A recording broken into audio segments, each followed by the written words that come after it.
One thing that is a constant, as you all know, is that the Democrat corporate media lies to you all the time, constantly pushing an agenda. Journalism as a profession is something that people don't view the same way they used to, and that's a good thing because it really is warring propaganda machines out there. They're pushing agendas. They aren't bringing you just facts. You all know that. And I actually saw today that the most regretted, above even gender studies and sociology and communications, there was some poll that was circulating, some data out there this morning, that the most regretted major was journalism. Because you know what journalism is? Reading and writing and communicating. You're not getting a leg up on everybody else by studying journalism in school. In fact, I even know people who have taught at top J schools, journalism schools, and they will tell people quietly it's a waste of time and money. Don't do it.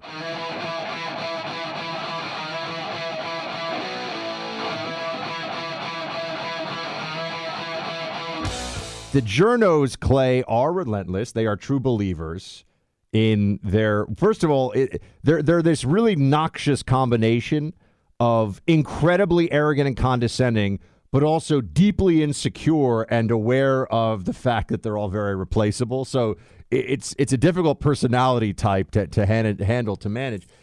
But we have yet another instance of the fake news, a great term that President Trump gave us, the fake news showing us what they're really all about. NBC News reporter Miguel Almaguer, I think that's right, was suspended over his now retracted Paul Pelosi story. So he reported, if we all remember the Paul Pelosi story that got so much attention?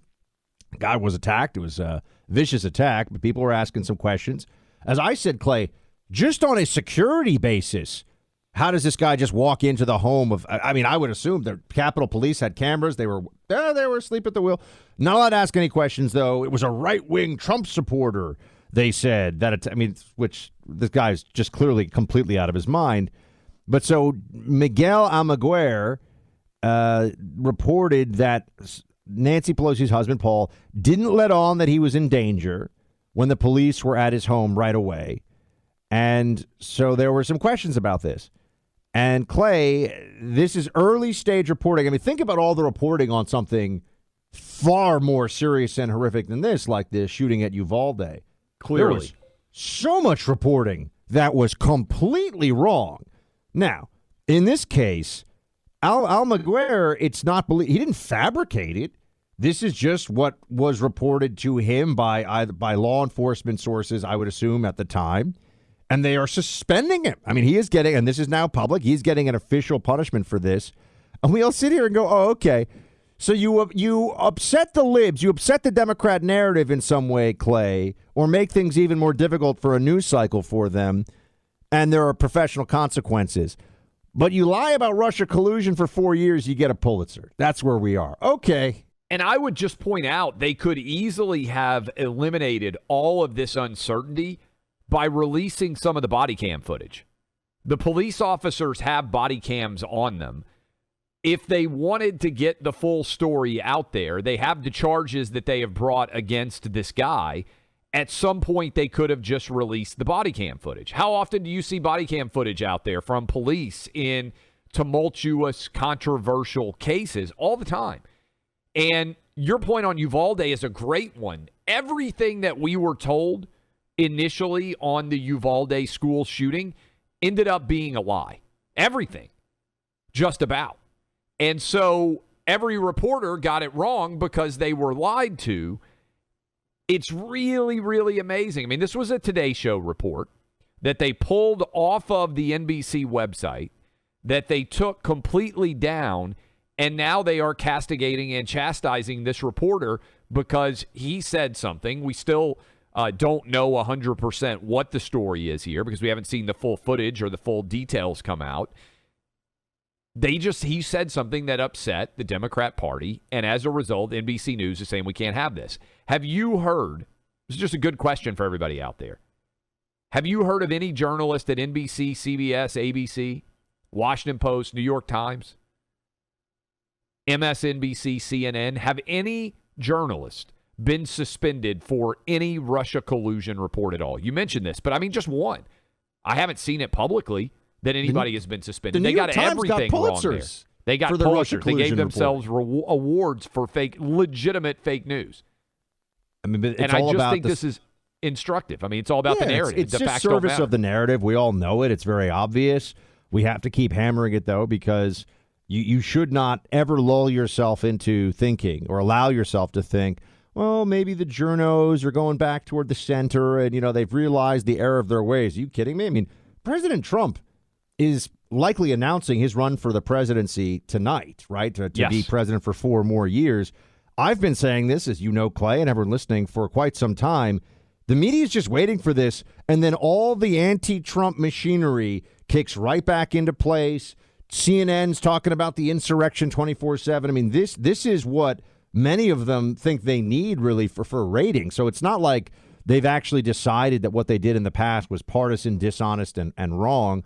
But I will say on the upside of things, you do have this Elon Musk takeover of Twitter still playing out. There's a couple of bugs. There's a couple of little issues here and there, just as the site goes, because Clay and I are both very active on it. And this may mean that we'll have a site that has true free speech and real free speech implications going into the next election cycle that we really didn't in this last one. And everyone I know, I'm sure you've seen the same thing, Clay. All of a sudden, all these conservatives, your engagement's up 50%, your follower count's going up more than it has. Everything that we said about how they were throttling, and it's all true. They were doing all kinds of shenanigans behind the scenes at Twitter. The psycho woke libs were playing every game they could to help their side and make it all seem like it was on the up and up. It's a free exchange of ideas site. But this is pretty amazing. Elon tweeted out, this was actually on November 13th, "I'd like to apologize for Twitter being super slow in many countries. App is doing over 1,000 poorly batched RPCs just to render a home timeline." Now, to be fair, I have no idea what that means. Nor do I. Yeah, I mean, I'm not pretending to know about any of this stuff. I mean, sometimes Carrie has to help me, switch from the smart TV to the old TV. I'm not great at this stuff. People are like, you were in the CIA. I'm like, yeah, we had smart people who did that stuff in the CIA, too. This guy, though, Eric Fraunhofer, responds to Elon Musk, who is his boss, apparently, at Twitter.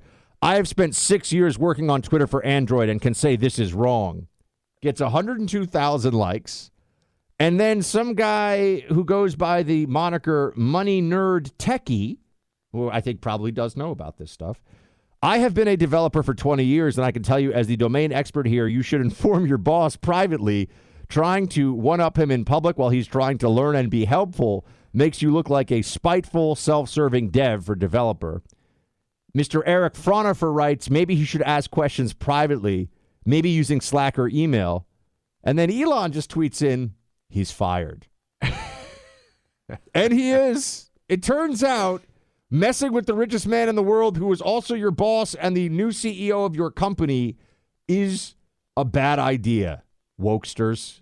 I love this. Let me also I said this on Fox News earlier today because we were talking about this story a little bit. You cannot believe that Elon Musk is going to have success at Twitter. But there are a lot of blue checks running around like, oh, Elon Musk doesn't understand Twitter. He has no hope.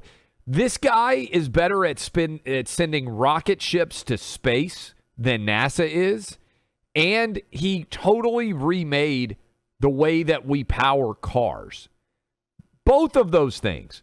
If you told me right now, Buck, 20 years ago, hey, I think I can send rockets to space better than NASA. Cheaper, more efficiently, and I can return them.